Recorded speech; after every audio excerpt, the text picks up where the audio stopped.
Hey artists, you're probably thinking right now, this is your greatest enemy, right? You don't have enough time, you've got other things to do, you don't feel like making art. There's just something that's not allowing you to get into that zone. But yet some people are. Some people can do the things that you say that you can't do.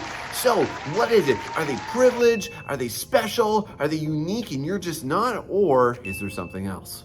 What's up, y'all? Welcome back to the Art Mentor. My name is Sean, and today we're going to take a look at the mindset, the habits, and some of the shifts that you can make in your life starting right now after you watch this. And it's going to start by challenging this paradigm right here. You've no doubt heard the buzzword right now of self-care. Everybody loves to talk about it, practice it, tons of videos on it, right? But here's the reality of it, is that more than often, self-care becomes a mask. And that mask that it's hiding you from is enablement. For example, have you ever sat down and you think that you want to make art and you just all of a sudden just succumb to this idea that like, okay, I'm just going to take a mental health day. Like I really need just some time off from it. Well, that can be very legit. However, though, how often are you doing it? Self-care is oftentimes doing things that you need to do that are actually going to produce results and going to support your lifestyle in a very healthy way. And I see this all too often with artists. Another really tricky part about this is that why is art not part of your self-care? Why can't you make habits with your art so that it can be part of your self-care? That way it is authentic, it is genuine to you, and it is going to support your artistic and creative endeavors. By no means am I saying that self-care isn't real and that mental health struggles aren't real.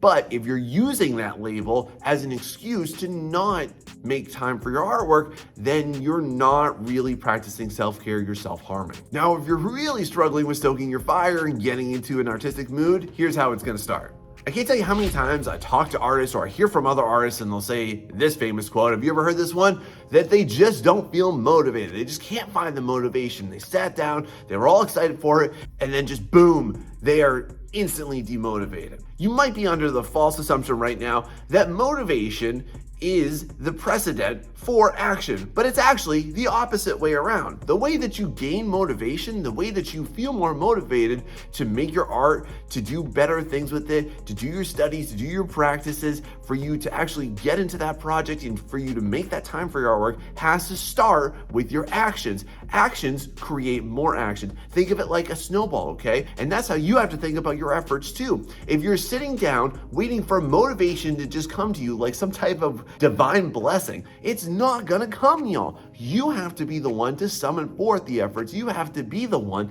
that's actually going to produce effort. And then, my friend, here's the big term for you. You have to establish momentum. You get the most amount of motivation when you start to assemble momentum. Otherwise, what you're doing is you're accruing negative momentum, in which case everything is working against you. It's your choice and it is a product of your efforts for what you're going to do and how you're going to make sure that you produce the momentum that you want. And it's either going to be positive or negative, and that's all on you, friend. So the next time that you say to yourself, I'm not feeling motivated, here's what you really want to ask yourself, friend. What have you done to produce motivation? Don't look externally for that, look internally for that. And the way that you make that for yourself, y'all, starts with this. If I were to ask you, what is the number one essential quality, the number one thing that professionals in art, that people that are really high performers in art do in order to make sure that they always feel motivated, that they always produce positive momentum, it would be this. They prioritize their artwork, okay? Let me just put this into a context outside of art to help clarify this. If I'm sitting down on the couch one day and my sons come up to me and say, Daddy, we're hungry, can we please have dinner? What if I just looked at them and I said, hey, you know what, Daddy had a long day, I'm not really feeling this whole dinner thing, I think I just need to sit here, I think I'd rather play video games, hey, can we do it tomorrow, I'm just going through some stuff right now, I don't really feel like doing this whole dinner thing, I think I'm gonna take a day off, can we do this tomorrow, guys? Can you imagine telling your kids, no, I won't feed you? Why? If you want to keep your kids, you prioritize doing that. Most people would say that they would rather go without food than allow their children to go without food. There's the simple formula, y'all. You have to treat art like it is a priority because it is your baby. If you prioritize your art, you're going to get the benefits of it being treated like a priority. If you prioritize your art, you are going to reap the benefits of it being a really important quality in your life. You're going to get the growth, you're going to get more attention, you're going to get more opportunities from it. But if you just treat it like it's just a flippant hobby, guess what? It's always just going to be a hobby. It's going to be a luxury. It's going to be a nicety of life. But however, though, if you prioritize it, you are always going to do it. I'm not saying that sometimes things don't come up, but to be honest, you got to really take a look at yourself. What's the split there? Is it like 5% of the time? Is it 50% of the time? If it's 50% of the time, how much of a priority is it in your life, y'all?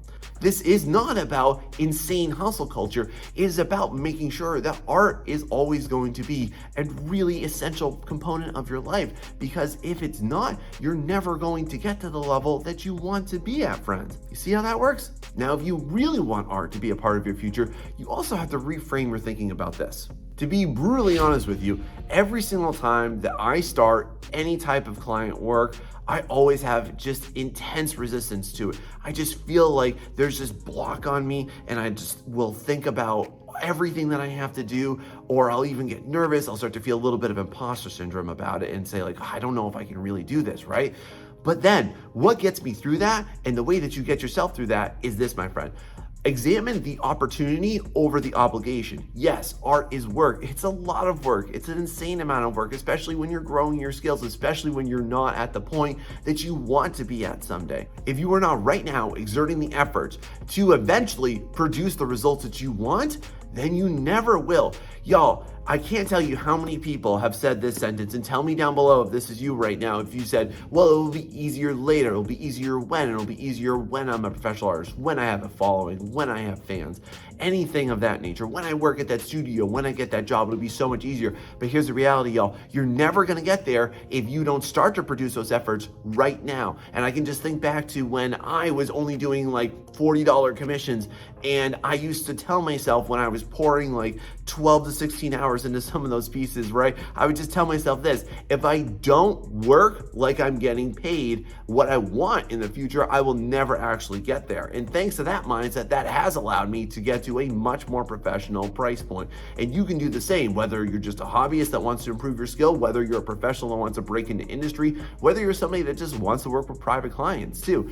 You have to look at it not as just work, but you have to examine the opportunity. What will your current efforts produce for you? What will your life be like later? How can your art making make your client feel good? What can that produce for you for opportunities? What can your life be like if art becomes a great source of income? Or what will art be for you, friend, if art is always a meaningful part of you because you kept it sacred, because you kept it special?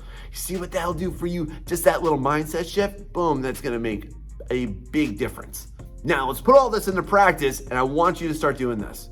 The next time that you encounter resistance, when you feel like you're not motivated, like you don't have anything left in the tank, that you can't possibly produce any artwork, here's my strategy that's always worked for me, y'all.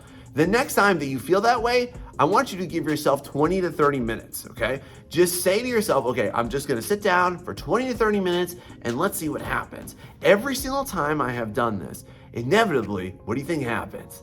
An hour or two later, I'm still there. I'm still into it. A lot of times, y'all, we kind of block ourselves mentally from actually starting it because we're dealing with anxiety, or we're dealing with something else, or we're thinking about something else. We're letting outside exterior forces have power over us. But the second that you actually get into that, you start to build momentum. You start to get excited about it. Like every single time that I sit down and I try this one out, I always, no matter, even if I am just intensely drained, if I was like falling asleep on the couch before I do this, I will always get a huge burst of energy, and I'll be able to produce much better results. And more importantly, y'all, I will feel good. I will feel like I've accomplished something. I will feel like I've established meaning in what I just did there.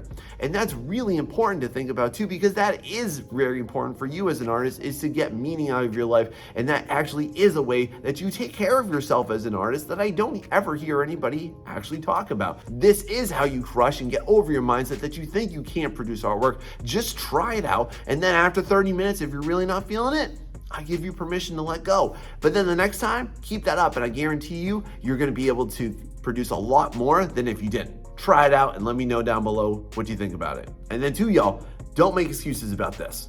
Y'all might be saying, I don't have any time, right? And that's because there's a lot of artists out here that think that just because they can't sit down for an entire day, they can't sit down for somewhere in the neighborhood of 4 to 12 hours in a day and bang out a whole bunch of stuff, that they don't have time. But here's the reality, y'all. Look for the microbursts of time, even if it's 20, 30 minutes, even if it's 1 hour, y'all. If you committed 20 to 30 minutes every single day for an entire week, that would accumulate massively. If you did 30 minutes every single day for a week, really take a look at that. That's 3.5 hours of time. And think about how that would compound if you were to multiply that 365 days. That's an insane amount of progress, and that's an insane amount of gratification that you're gonna see with it too.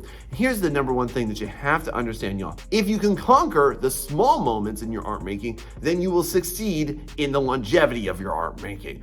Doesn't that sound so much better? Doesn't that sound so much less anxiety ridden than you feeling like you're worthless, like you can't be a professional artist, like you can't improve because you don't have insane amounts of time? I'm saying this, by the way, as somebody that is an extraordinarily busy person, and this has literally been my strategy for the last 5 years for how I've been able to do what I'm able to do and sustain it all. Rather than making excuses for it, look for those little tiny moments, and then also to help this, do this. Most people are terrific at planning out their workday or what they're going to do around the house. But y'all, I want you to start to schedule your art. Schedule that during a time in which you're going to have absolutely no distractions and you're going to minimize distractions. I want you to go ahead and tell the people in your household, hey, look, I'm going to make some artwork. If you've got kids, set them up. Mommy's going to go ahead and make some artwork for the next 30 minutes. Or you can do what I do and just wait for everybody to go to bed, and then you have no excuse to not make artwork. Schedule that time. Keep it sacred. Don't put on Netflix. Don't put on anything that's engrossing.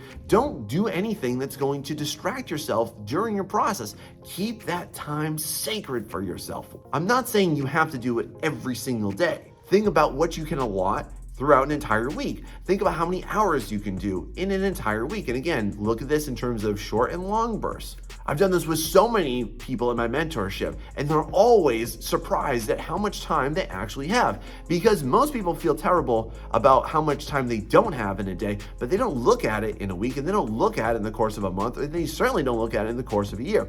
But y'all, think bigger than that. Think about what you can accomplish in a year, not just feeling bad about what you can't do today. And in order to maximize what you do when you're scheduling your art, definitely do this. Instead of just sitting down and staring at your screen or staring at your canvas or your drawing paper and going, let's see, what am I gonna do today?